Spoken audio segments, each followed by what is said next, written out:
নমস্কার বন্ধুরা, আজকে আমার 18 নম্বর ভিডিওতে আপনাদেরকে স্বাগত জানাই। যথারীতি বর্ষাকাল চলছে, আকাশে পুরো মেঘ ছেয়ে আছে। বিকালটাও ভালোই বৃষ্টি হয়েছে। বিকালটা বৃষ্টি হওয়ার জন্য রাস্তাগুলো পুরো পেচকে আছে।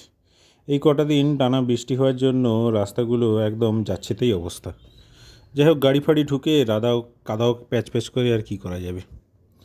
বর্ষাকালটা থামলে তখন যদি কিছুটা ঘেঁষ ফেঁস ফেলে এসব রাস্তা ঠিক করা যায়। যাই হোক, আজকে আর খুব বেশি কাজ বাকি নেই। এই সন্ধ্যা তো হয়ে এলো। এই কাজটা শেষ করার পর আমরা তো আজকে বিয়েবাড়ির রিসেপশানে যাব। আগের এই ভিডিওতেই বলেছিলাম। এই আমরা রিসেপশানে চলে এসেছি। বাইরে একটা গেট সাজিয়েছে ওরা, খুব ভালো দেখতে লাগছে, খারাপ নয়। তারপরে ভিতরে ঢুকে গেলাম। ভিডিওটা ফোকাস হচ্ছে না, দাঁড়ানো ফোকাস হোক। হ্যাঁ, এই যেমন দেখতে পাচ্ছেন, কাদার জন্য ওরা বাঁশ আর কাঠ দিয়ে বিছিয়ে ভালো করে সুন্দর রাস্তা করে দিয়েছে। যাই হোক, এটা একটা ভালো ব্যবস্থা করেছে ওরা, দেখলাম। তারপরে রিসেপশানের হলে আপনার চলে এলাম। হল বলছি, হল বলা উচিত হবে না, কারণ এটা বাড়িতেই হচ্ছে। যাই হোক, ওরা খুব ভালো সাজিয়েছে দেখেছি। এবার আমরা খাওয়ার দিকে মন দিই, যেটার জন্য আসা। প্রথমে তো ফুচকা, যেটা দরকার।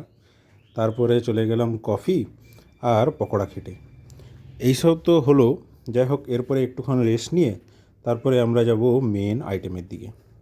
প্রথমেই খেতে বসে দেখলাম চলে এসছে ফ্রায়েড রাইস, চিলি চিকেন আর শসা।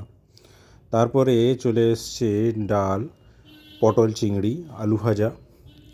তারপরে চলে এসছে আমাদের কাতলা মাছের ঝাল দেওয়া।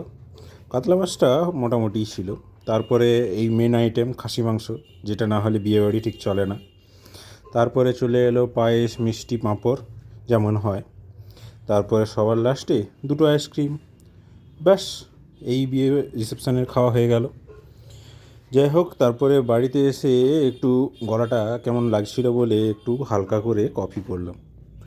জানি ঘুমটা হয়তো তাড়াতাড়ি আসবে না, কিন্তু তাও রাত্রিবেলা খেতে ভালোই লাগে। যাই হোক, এই ছিল আজকের ছোট্ট ভিডিওতে।